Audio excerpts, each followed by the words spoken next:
So welcome to another lecture. तो आज हम पढ़ने वाले हैं बायो मैक्रोमोलिक्यूल्स। तो जैसे कि हम पढ़ रहे हैं कौन सा हम पढ़ रहे हैं बायो मॉलिक्यूल्स। तो एनसीईआरटी की रीडिंग हम कर रहे हैं। तो आज ये वाला लेक्चर जो है 9.3 वाला, तो इसमें क्या है, बायो मैक्रोमोलिक्यूल्स। तो there is one feature common to all those compounds found in the acid soluble pool.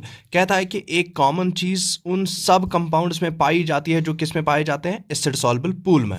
तो हमने देखा था कि जब हमने टिश्यू एनालिसिस जब हमने वो एनालिसिस किया था, तो वहाँ पर हमने देखा था कि दो पार्ट्स निकल गए थे। एक तो एसिड सॉल्युबल पूल था और दूसरा एसिड इनसॉल्युबल पूल था।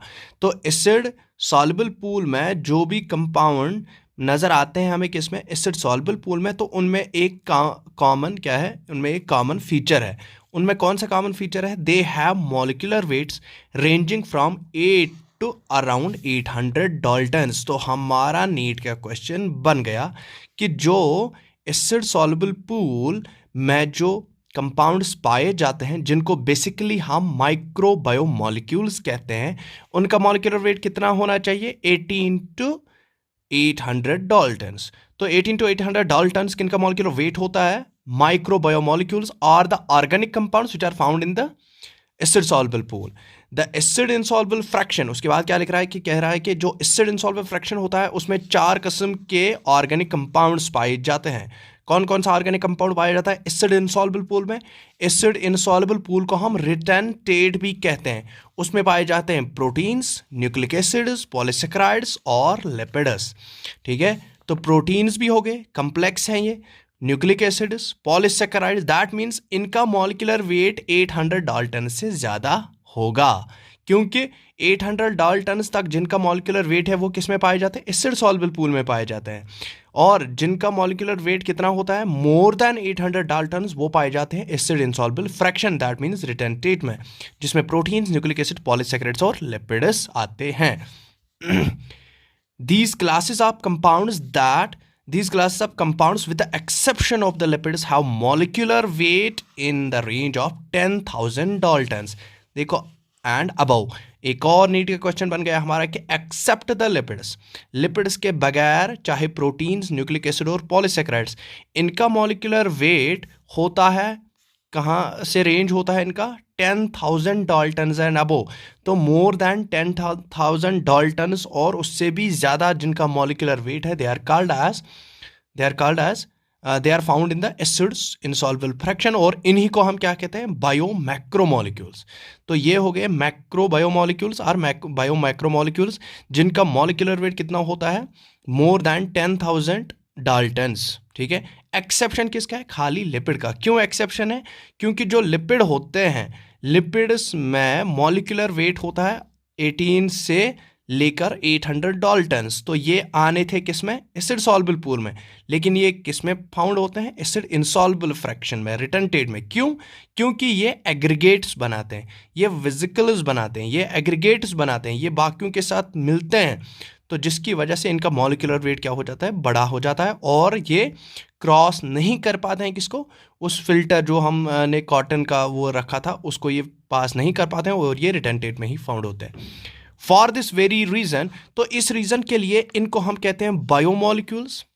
ठीक है, बायोमोलिक्यूल्स तो है ही ये, लेकिन ये बायो मैक्रोमोलिक्यूल्स है। क्यों?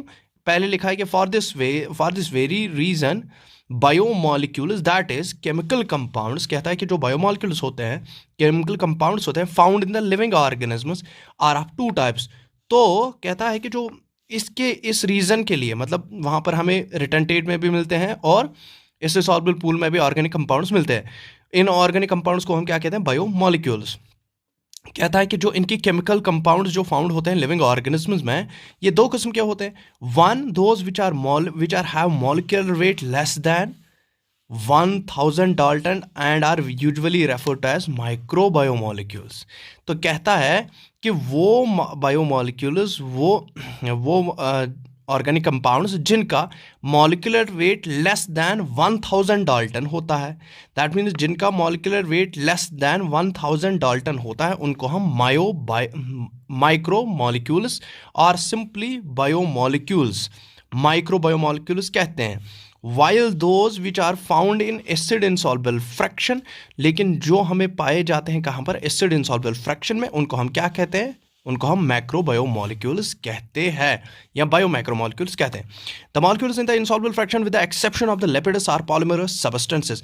देखो एक और क्वेश्चन हमारा नीट का बन गया है कि मॉलिक्यूल्स जो इनसॉल्युबल फ्रैक्शन में पाए जाते हैं उनको हम बायोमैक्रोमोलिक्यूल्स तो कहते हैं, लेकिन with the exception of lipids, exception of lipids है, ठीक है, are polymer substances, polymeric substances हो गया कि जो भी, चाहे वो कौन है, चाहे वो प्रोटीन है, न्यूक्लिक एसिड है, पॉलीसेकेराइड्स है, ये पॉलीमर्स होते हैं। दैट मीन्स ये इनका कोई बिल्डिंग ब्लॉक होता है, वही बहुत बार रिपीट हुआ होता है और उन्होंने ही क्या बनाया होता है, उन्होंने ही इन चीज़ों को, इन मैक्रोमोलिक्यूल्स को बनाया होता है। बट जो लिपिड है, लिपिड एक पॉलीमेरिक सबस्टेंस नहीं है, लिपिड एक पॉलीमेरिक सबस्टेंस नहीं है। एक फैटी एसिड को हम लिपिड कह सकते हैं, one fatty acid can be called as a lipid, एक फैटी एसिड को हम लिपिड कह सकते हैं, वाइलाज एक अमाइनो एसिड को हम प्रोटीन नहीं कह सकते। जब बहुत सारे अमाइनो एसिड्स कंबाइन हो जाएंगे तब जाके वो प्रोटीन बनाएंगे, ठीक है। तो यही बात होती है कि एक्सेप्शन ऑफ द लिपिड्स यहाँ पर है कि बाकी सारे क्या है, बाकी सारे पॉलीमेरिक सबस्टेंसेस है वो किसी बिल्डिंग ब्लॉक और किसी यूनिट के बने होते हैं, वाइल एज लिपिड्स किसी यूनिट का नहीं बना होता है, इसमें पॉलीमराइजेशन नहीं हुई होती है। ये सिंपली एक फैटी एसिड भी लिपिड कहलाता है और बहुत सारे फैटी एसिड भी लिपिड कहलाते हैं। Then why do lipids whose molecular weight do not exceed 800 daltons, कहता है कि फिर क्यों ये लिपिड्स जिनका मॉलिक्यूलर वेट 800 डाल्टन से कम ही है, ज़्यादा भी नहीं है, इससे कम ही है, come under acid insoluble fraction, वो एसिड इनसॉल्युबल फ्रैक्शन में क्यों आते हैं? That is macromolecular fraction. ये मैक्रोमोलिकुलर फ्रैक्शन में क्यों आता है, ये मैक्रोमोलिक्यूल्स में क्यों आता है अगर इसका मॉलिक्यूलर वेट कितना है, 800 डाल्टन से कम है? क्योंकि हमने कहा कि जिनका मॉलिक्यूलर वेट 1000 डाल्टन से कम होगा या जिनका मॉलिक्यूलर वेट 18 से 800 डाल्टन्स होगा, उनको हम क्या कहते हैं, उनको हम माइक्रोबायोमोलिक्यूल्स कहते हैं और वो एसिड सॉल्युबल पूल में पाए जाते हैं। लेकिन इसके साथ क्या ऐसा है, इसके साथ ऐसा है ही नहीं। तो ये क्यों पाया जाता है एसिड इनसॉल्युबल फ्रैक्शन में? देखो जी यहाँ पर lipids are indeed smaller molecular weight, तो कहता है कि जो लिपिड्स होते हैं इनका मॉलिक्यूलर वेट बहुत ही कम होता है, and are present not only as such, लेकिन ये उस तरीके से प्रेजेंट नहीं होते हैं, but it is also arranged into structures like cell membranes and other membranes. That means ये उस तरीके से लिपिड्स हो जाते हैं जिस तरीके से ये मेम्ब्रेन में पाए जाते हैं, मतलब in the form of phospholipids, मतलब ये एग्रीगेट हो जाते हैं, ठीक है, वाइल एंड अदर मेम्ब्रेन, और जैसे कि बाकी मेम्ब्रेन में पाया जाता है। उसके बाद क्या था है कि तो दैट मीन्स इसका मतलब यही है कि ये एग्रीगेट फार्म में, जैसे ये एग्रीगेट फार्म में मेम्ब्रेन में होते हैं, उसी तरीके से ये उस इनसॉल्युबल फ्रैक्शन में भी मौजूद रहते हैं, तो जिसकी वजह से इनका मॉलिक्यूलर वेट इंक्रीज अप हो जाता है।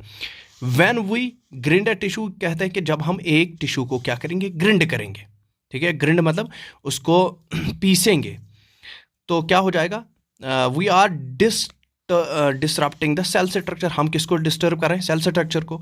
Cell membranes and other membranes are broken into pieces, जो सेल मेम्ब्रेन्स होगी और उसके अंदर जो भी मेम्ब्रेन होगी वो क्या हो जाएगी, ब्रेक हो जाएगी into pieces and form vesicles, और ये क्या बनाएंगे, vesicles which are not water soluble. तो यही कह रहा है, देखो ये रीजन किसका दे रहा है, लिपिड का दे रहा है कि लिपिड्स क्यों एसिड इनसॉल्युबल फ्रैक्शन में पाए जाते हैं, क्योंकि लिपिड्स क्या बनाते हैं, दे फॉर्म द वेसिकल्स, ये बाकियों के साथ मिलकर क्या बनाते हैं, वेसिकल फॉर्मेशन करवा देते हैं, ठीक है।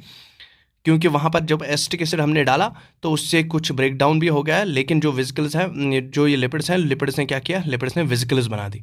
Therefore these membrane fragments in the form of vesicles get separated along with the acid insoluble pool and hence in the macromolecular filtration। तो हमारा एक ही मतलब यहाँ पर ऑब्जेक्टिव बनता है कि एसिड इनसॉल्युबल फ्रैक्शन में क्यों पाया जाता है, because they form the vesicles, ये वेसिकल्स पाए जाते हैं और मैक्रोमोलिक्यूलर फ्रैक्शन में फिर रिटेंटेट में ये हो जाते हैं। Lipids are not strictly macromolecules, तो यहाँ पर ये असर्शन का क्वेश्चन बनता है, ठीक है। Lipids are not strictly called as macrobiomolecules, ठीक है, एज लिपिड्स। इसका रीजन क्या आएगा, lipids are not strictly called as the macrobiomolecules, reason में आएगा, ये तो असर्शन हो गया, असर्शन इज करेक्ट। रीजन क्या आएगा, रीजन आएगा कि lipids have molecular weight less than 800 daltons, ठीक है। तो इसीलिए हम इसको कहते हैं strictly are not strictly macro molecules.